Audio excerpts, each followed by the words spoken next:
Hello YouTube Vintage Stereo Restorers. This is the saga of the Dynaco SCA-80. If you look at different sites and blogs about this amp, there's quite a bit of negative on it and positive. It seems very neutral. When they're restored and working like original or better than original, they're fantastic.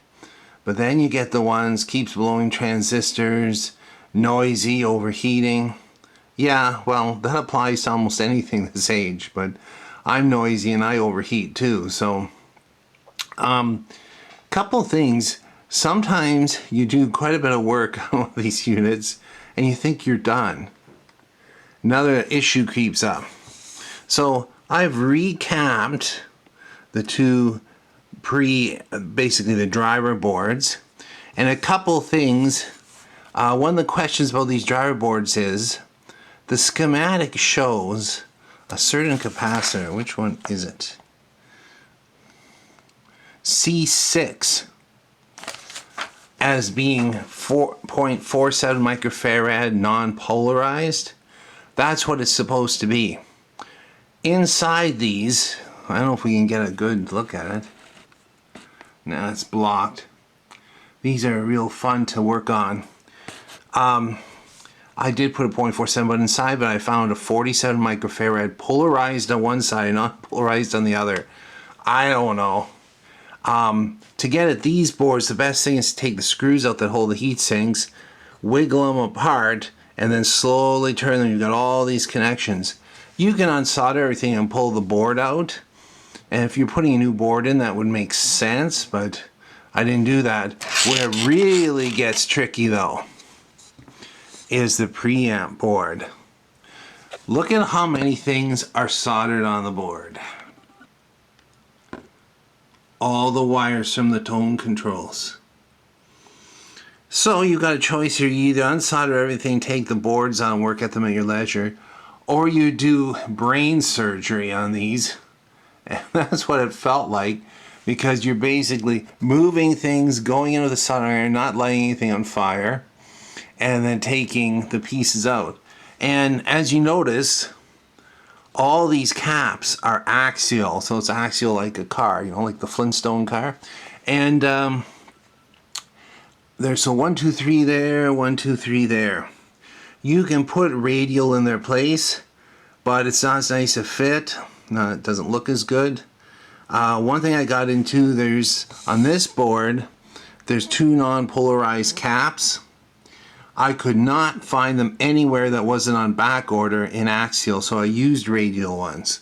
Had no choice. The other thing about these is those particular caps. Just looking at here, C3 and C4. Feel free to double or even triple those in value. It will just improve the bass. Basically, it's the coupling between the drivers here and this driver here. Basically, signal comes in the board and it drives these two through those. Bigger is better there. Over here, keep them about the same. A 5 microfarad, a 50, a 100, and some 500s in there. And I just want to give a plug here to a good place to buy axial caps that always has them in stock. Is justradios.com. I don't get paid anything for this ad. They don't even know I'm doing it. But if you want tube capacitors and you want axials for an older solid state, you can't beat them. And they're very fast at getting stuff out. Even during the pandemic, they're really good. Amazing to get stuff out. And other stuff, well, you can buy from other places too. Like those caps right there, they're all from Mauser.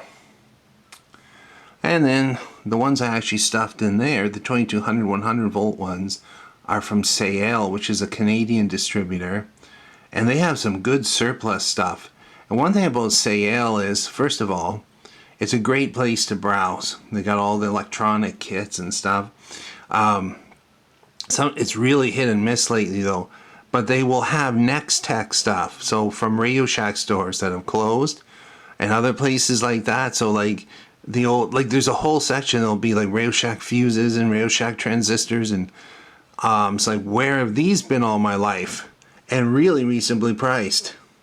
So if you're in Canada in the GTA area, that's a good place to go. Anyway, I'm just going to leave it there. I found that I put this together, it's sounding really good. I recapped this, but one exception, the phono stage left channel is a bit garbly.